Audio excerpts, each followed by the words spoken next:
എല്ലാ വീടുകളിലൊക്കെ കയറിയിട്ട് ഭീഷണിപ്പെടുത്തിയിട്ട് അപ്പം എടുത്തുകൊണ്ട് പോവുക അന്നത്തെ പട്ടാളക്കാരുടെ മെയിൻ പരിപാടിയായിരുന്നു.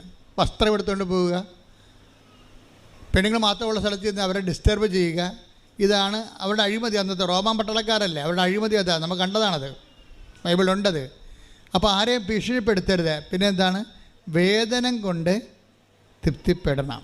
അത് നിസ്സാര കാര്യമല്ല. അതാണ് അതിന് ദൈവം പറയണത്. ഇപ്പം നിങ്ങൾ ശമ്പളം വാങ്ങിക്കുന്നു എങ്കിലും നിങ്ങളെ കിമ്പളം വാങ്ങിക്കുകയും ചെയ്യുന്നുണ്ട്.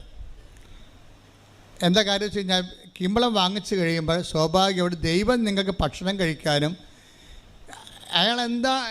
യോഹന്നാൻ എന്താ പറയണമെന്നറിയാവോ? എന്തുകൊണ്ട് കിമ്പളം വാങ്ങിക്കേണ്ടെന്നാണ് പറയണമെന്നറിയാവോ? അതായത് നിങ്ങളുടെ ശമ്പളം കൊണ്ട് നിങ്ങൾ തൃപ്തിപ്പെടണം. ഇവിടുത്തെ മെയിൻ പ്രശ്നം അതാണല്ല. ഇപ്പോൾ 1,00,000 രൂപ ശമ്പളമുള്ള ആളിനെ എന്തുകൊണ്ടാണ് മറ്റുള്ളവരുടെ ഈ നക്കാപ്പിച്ച ധർമ്മച്ചട്ടിയിൽ കൈയിട്ട് വരണത്? എന്താണ്? അയാൾക്ക് തൃപ്തിയില്ല.